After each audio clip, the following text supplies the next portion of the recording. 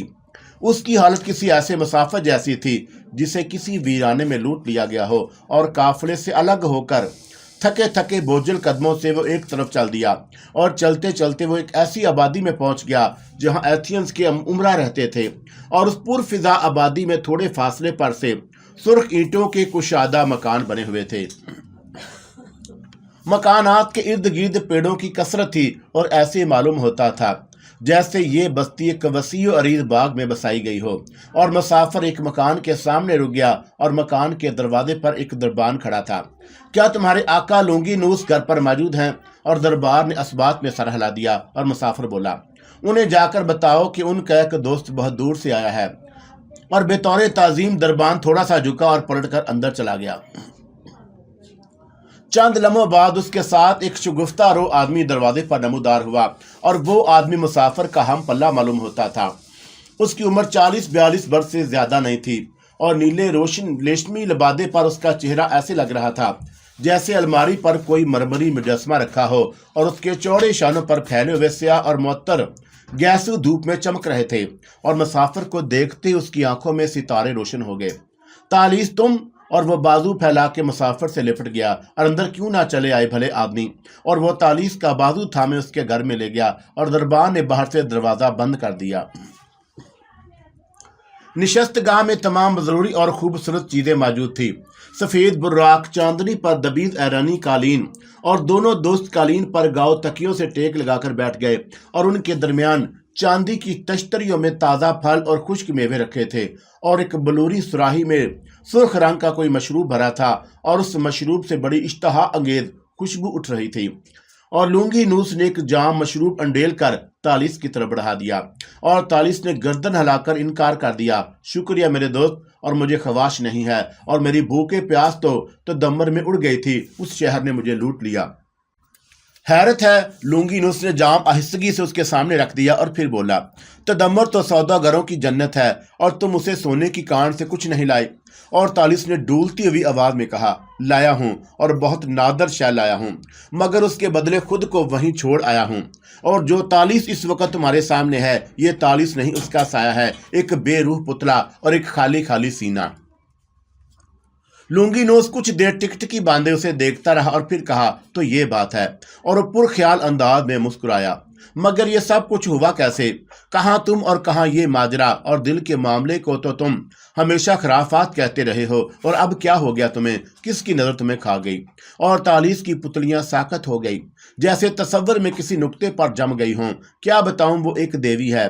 آخر تالیس کے ہونٹوں کو حرکت ہوئی، اور بنانے والے نے اسے منفرد بنایا ہے، اور وہ کوئی مینیل کال حسن ہے، اور کسی شاعر کا شعر ہے، اور تم ایک جہاں دیدہ آدمی ہو۔ میرے دوست، مشرق و مغرب کے اسرار تم پر آئینہ ہے، اور تمہارا سینہ علوم و فنون کا خزینہ ہے، اور یقین کرو ایسی شے تم نے کبھی دیکھی تو کیا ہوگی، کتابوں میں بھی نہ پڑھی ہوگی۔ اور لونگی نوس بولا، میں تمہاری خوش نگاہی کا قائل ہوں، اور مجھے خبر ہے کہ کوئی ایسی ویسی شے تمہارا پتھر نہیں پگھلا سکتی۔ اور کون ہے وہ، میں بھی تو سنوں۔ اور اس کا نام زنوبیہ ہے، ملکہ زنوبیہ، اور وہ تدمر کے حاکم ازینہ کی بیوی ہے، اور میں نے اسے دیکھا تو اپنے سفر کا مقصد فراموش کر بیٹھا۔ کسی غیر کو اس نظر سے دیکھنا برا ہے، اور سو مجھے یہی رنج ہے کہ میں نے کسی اور کی زوجہ کو یوں کیوں دیکھا، اور اس بار میں نہ کچھ بیچا نہ خریدا، اور خالی ہاتھ لوٹا ہوں۔ پھر بھی بہت بھاری، بہت بوجھل۔ اور پھر وہ خوابناک سی آواز میں آہستہ آہستہ زنوبیہ کے حسن و جمال کا نقشہ کھینچنے لگا۔ لونگی نوس ملکہ زنوبیہ کی دل فریبی کے قصے سن چکا تھا، اور اسے دیکھنے کی آرزو رکھتا تھا۔ تالیس کی والہانہ باتوں نے اسے اور بے چین کر دیا، اور اس کا رنگ بدلنے لگا، اور اسے ایسا محسوس ہوا جیسے اس کے خوابوں نے رنگوں اور روشنیوں کے جسم و پیکر کی برسروں آبیاری کی تھی، اور وہ تالیس کے ہونٹوں پر ایک گلاب کی طرح کھل اٹھا ہے، اور لونگی نوس کو اپنا سینہ تھامنا پڑا۔ ایک عرصے تک لونگی نوس کوشش کرتا رہا کہ زنوبیہ کا خیال اپنے دل سے نکال دے، اور وہ اپنے دوست تالیس کی اس بات سے متفق تھا کہ پرائی عورت پر نظر نہیں ڈالنی چاہیے، اور وہ پہروں خود کو سمجھاتا رہا کہ زنوبیہ کسی اور کی ہے، میری نہیں، اور مجھے اس کی تمنا نہیں کرنی۔ مگر زنوبیہ اس کے خیالوں میں خوشبو کی طرح بستی چلی گئی، اور وہ بے بس ہو گیا۔ دماغ میں کسی خیال کے آنے سے کون روک سکا ہے، اور جو لونگی نوس کامیاب ہو جاتا۔ کبھی وہ تصور کی آنکھ سے دیکھتا کہ زنوبیہ اپنے 4 گھوڑوں کا رتھ روک کر اسے قریب آنے کا اشارہ کر رہی ہے، اور وہ کبھی اسے یہ نظر آتا کہ وہ زنوبیہ کے ارغوانی لباس کا دامن تھامے ہوئے ہے، اور ان خیالات نے رفتہ رفتہ اس کا جی ہر شے سے اچاٹ کر دیا، اور زنوبیہ اس کے دل و دماغ پر چھا گئی۔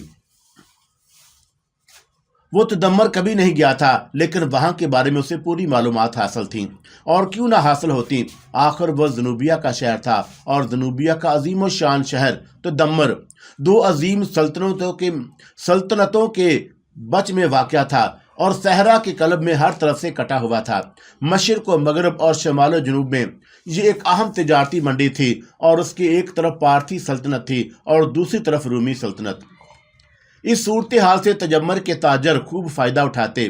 تجارتی قافلے قبائلی سرداروں سے سلامتی کے ساتھ گزر جانے کے عہد نامے حاصل کرتے، اور سنسان علاقوں کے لیے رہبروں کے علاوہ تیر انداز بھی ساتھ رکھے جاتے تھے تاکہ بداؤں کے ناگہانی حملوں کا دفاع ہو سکے۔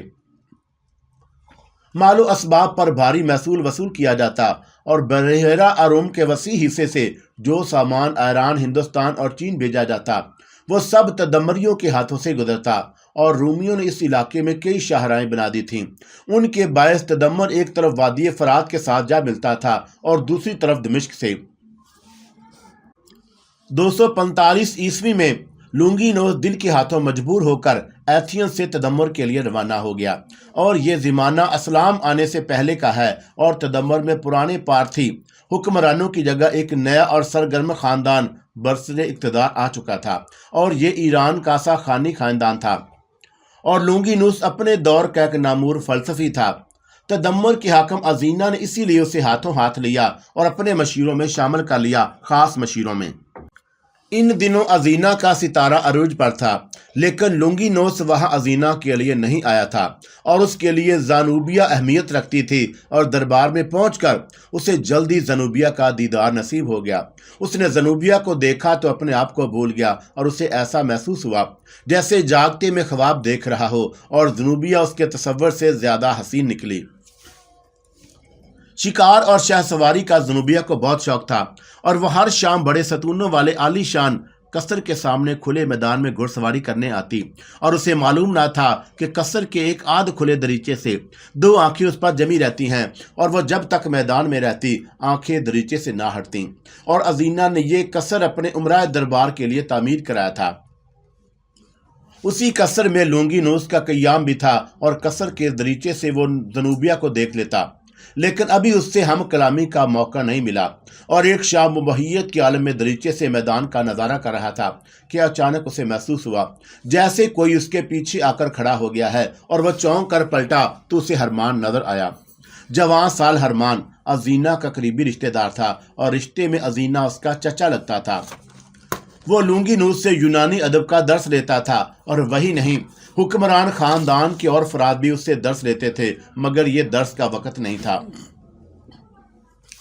لونگینوس نے اپنی گھبراہٹ پر قابو پاتے ہوئے اس سے پوچھا، شہزادے آپ یہاں اور اس وقت کیسے آنا ہوا؟ استاد مکرم، ہم ایک خاص معاملے میں آپ کی صلاح درکار ہے۔ ہرمان و ادب سے اس کے سامنے جھکا، اور لونگینوس اس کی بے جا مداخلت گراں گزری تھی، مگر اس نے احساس نہ ہونے دیا، اور وہ دریچے سے ہٹ آیا اور ہرمان کو اپنے پاس بٹھا کے دریافت کیا، کیا بات ہے شہزادے؟ ہرمان دبی زبان میں بولا، جناب آج تدمر کی بوڑھی کاہنہ نے ہمارے کان میں ایک سرگوشی کی ہے، اور سمجھ میں نہیں آتا کہ ہمیں اس کی بات دہرانی چاہیے یا نہیں۔ اور اس نے کیا کہا شہزادے؟ اور میں ہمتاً گوش ہو گیا۔ ہرمان جھجکا، اور پھر اس نے ادھر سے ادھر دیکھ کر احتیاط سے کہا، کاہنہ کا کہنا ہے کہ ہمارے محترم ازینا کا آخری وقت قریب ہے، اور ہمارے منہ میں خاک وہ اس دنیا میں نہیں رہیں گی۔ اور لونگی کے ماتھے پر شکنیں ابھرائیں، اور وہ بولا، حاکم ازینا تمہارے سگے چچا تو نہیں ہیں، اور رشتے کے چچا ہیں، مگر ہے تو صحیح۔ پھر لونگینوس کے منہ سے نکلا، ہم سخت تشویش میں مبتلا ہیں استاد مکرم۔ ہرمان کا لہجہ غم آلود ہو گیا، آپ جانتے ہیں کہ ہمارے چچا کے بیٹے ابھی بلوغ کے زینے تک نہیں پہنچے، اور کیا چچا نہ رہے تو ان کی ذمہ داری ہم اپنے ناتواں کندھوں پر سنبھالنی ہوگی، اور کیا ہمیں اس کے لیے تیار رہنا چاہیے؟ کہنا بکواس کرتی ہے۔ لونگینوس مشتعل ہو گیا، آپ اس کی بات پر کان نہ دھریں، اور اپنے شفیق چچا کا برا نہ سوچیں، اور یہ بات بالکل بھلا دیجئے کہ میں بھی دربار سے اسے یاد نہیں کروں گا۔ لیکن وہ کچھ کہتے کہتے رک گیا۔ کہیے شہزادے، آپ کو جو کچھ کہنا ہے کھل کر کہیے، آپ کو ہم پر اعتماد ہونا چاہیے۔ اعتماد ہی تو اس گفتگو کا محرک ہے استاد محترم، اور ہرمان کی آنکھیں جلنے بجھنے لگیں۔ ہم یہ سوچ رہے ہیں کہ نصیب دشمنہ اگر کہنا کی بات سچ ثابت ہو گئی تو ہماری رشتہ داری ہی صحیح، اور چچی کا زنوبیا کا کیا ہوگا؟ اور وہ خود کلامی میں بڑبڑا رہا تھا، کیا زنوبیا کا پھول سا بوجھ بھی ہمیں کو اٹھانا ہوگا؟ اور لونگینوس حیران رہ گیا کہ گویا ہرمان بھی اس کا رقیب ہے، اور اس نے اپنے اضطراب چھپاتے ہوئے ہرمان کو سمجھایا کہ وہ آپ سے عمر میں بہت بڑی ہیں ہرمان، اور کوئی دوشیزہ بھی نہیں، بلکہ دور کے رشتہ داری سے وہ آپ کی چچی ہیں اور آپ کو ان کے متعلق ایسا نہیں سوچنا چاہیے۔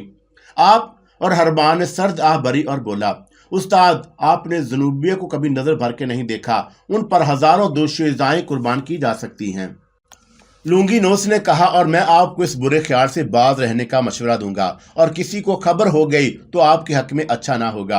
اور ہرمان کا چہرہ اتر گیا اور اداس لہجے میں بولا، ہم تو تدمر کے سپہ سالار زاہدہ کو بات کی چیت کی دعوت بھی دے چکے ہیں، تاکہ اگر واقعی کوئی ناخوشگوار صورتحال پیش آ جائے تو اس سے نمٹنے کے لیے ہمارے پاس کوئی طریقہ کار موجود ہو۔ اور شہزادے، یہ آپ نے کیا کیا کہ آپ کو معلوم نہیں کہ زاہدہ حاکم وقت ازینہ کا وفادار ہے؟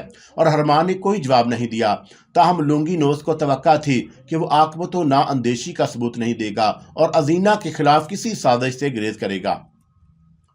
دوسرے دن اچانک زنوبیہ کی ایک کنیز نے لونگینوس کو اطلاع دی، اور ملکہ زنوبیہ نے آپ کو یاد فرمایا ہے۔ اور لونگینوس کا دل تیزی سے دھڑکنے لگا، اور وہ جب بے عجلت اپنے قصر سے نکل کر شاہی محل کی طرف چلا تو اس پر نشہ ستاری تھا اور قدم لڑکھڑا رہے تھے۔ ایسی ہے جانی کفیت اس نے پہلے کبھی محسوس نہیں کی، اور اسے زنوبیہ کی طرف سے بلائے جانے پر خوشی تھی، لیکن بلاوے کا مقصد اس کی فہم سے بالا تر تھا۔ وہ اپنے خیالوں میں کھویا ہوا ملکہ کے حضور میں پہنچا تو تعظیماً اس کے سامنے اتنا جھک گیا کہ گر گیا، اور اتنا احترام صرف تدمر کے حاکم ازینہ کے لیے مخصوص تھا، اور تدمر کے باشندے ازینہ کو اسی طرح سجدہ کرتے تھے جیسے ایرانی بادشاہوں کو سجدہ کیا جاتا ہے، اور اسے سجدہ تعظیمی کہا جاتا ہے، مگر یہ کھلا کفر تھا۔ اور اس پر زنوبیہ کو سخت حیرت ہوئی، اور لونگینوس پہلا شخص تھا جس نے کافر ہونے کو اعزاز جانا، اور اسے کیا خبر تھی کہ لونگینوس نے اس کے اقتدار کو نہیں، اس کے حسن کو تعظیم دی تھی۔ زنوبیہ نے باوقار لہجے میں اسے مخاطب کیا، اے ایتھینز کے دانا، تم خود تعظیم کے لائق ہو، اور علم سے بڑی بادشاہت اور کیا ہو سکتی ہے، اور تمہارے سامنے تو ہمیں سر جھکانا چاہیے۔ اور زنوبیہ کی آواز نے فضا میں جل ترنگ سے بجا دیے، اور لونگینوس نے سر اٹھا کر دیکھا اور دیکھتا ہی رہ گیا، اور راستے میں وہ بہت کچھ سوچتا ہوا آیا تھا کہ ملکہ سے یہ کہنا ہے، وہ کہنا ہے، مگر اب ہر بات ذہن سے نکل چکی تھی۔ زنوبیہ کو اتنے قریب سے اس نے پہلی بار دیکھا تھا، اور اس کی سمجھ میں نہیں آیا کہ وہ اس زمین کی کوئی عورت ہے یا حسن کی دیوی، اور انسانی پیکر میں آسمان سے اتری ہے۔ زنوبیہ کی تعریف میں اس نے جو کچھ سنا تھا وہ بہت کم تھا۔ اسے زنوبیہ سے پوچھنا چاہیے تھا کہ مجھے کیوں طلب کیا گیا، لیکن اس کی زبان گنگ ہو گئی۔ آخر زنوبیہ ہی نے خاموشی توڑی، اور اس کی آواز لونگینوس کو بہت دور سے آتی ہوئی محسوس ہوئی، اور تم ایک دانش مند انسان ہو، اور تمہارے بارے میں ہمیں بہت کچھ بتایا گیا ہے، اور ہم بہت مسرور ہیں کہ تم نے تدمر کی سرزمین کو میزبانی کا شرف بخشا، اور ہم تم سے یونانی زبان اور ادب کے تحصیل کا ارادہ رکھتے ہیں، اور اسی سلسلے میں آج تمہیں زحمت دی گئی ہے۔ غلام اس بندہ پروری اور عزت افزائی پر ملکہ عالیہ کا ممنون ہے، اور لونگینوس اس سے زیادہ کچھ نہ کہہ سکا، اور ہم بھی تمہارے انتہائی ممنون ہوں گے۔ اور پھر زنوبیہ نے درس کے اوقات کا تعین کیا اور ملاقات ختم ہو گئی۔ لونگینوس روزانہ زنوبیہ کو پڑھانے جانے لگا، اور زنوبیہ اس کے بہترین متعلم ثابت ہوئی، اور فطرت نے اسے حسن اور دلکشی کے علاوہ غیر معمولی ذہنی صلاحیتوں سے بھی نوازا تھا، اور جتنی اچھی اس کی صورت تھی اتنی ہی اچھا اس کا دماغ بھی تھا، اور سب سے بڑی بات یہ تھی کہ صورت اور دماغ دونوں سے زیادہ اس کا دل اچھا تھا، اور وہ لونگینوس کو بہت عزت دیتی تھی، اور اس کے سکھائے ہوئے نکات بڑی خوبی سے ذہن نشین کرتی گئی، اور لونگینوس نے بھی اس کی ذہانت و فطرت اور فطانت کا پورا حق ادا کیا، اور زنوبیہ پر اس نے غیر معمولی محنت اور توجہ صرف کی، اور درس کے بعد بھی دونوں دیر تک علمی مباحث میں مصروف رہتے، اور ان کی قربت روز بے روز بڑھتی گئی۔ اور تدمر کے باشندے نسلاً عرب تھے، اور گفتگو اور تہذیب میں وہ آرامی زبان کا استعمال کرتے، لیکن انہیں یونانی زبان سیکھنے کا بہت شوق تھا، خاص طور پر حکمران طبقے میں۔ یونانی زبان بے حد مقبول تھی، ملکی قوانین یونانی اور آرامی دونوں زبانوں میں لکھے جاتے، اور تدمر کا معاشرہ شامی یونان اور ایرانی ثقافت کا امتزاج تھا، اور زنوبیہ عرب تھی اور آرامی زبان بولتی تھی، اور لونگینوس نے جلدی اسے یونانی زبان میں بھی طاق کر دیا، اور ازینہ کے ناخلف بھتیجے ہرمان کو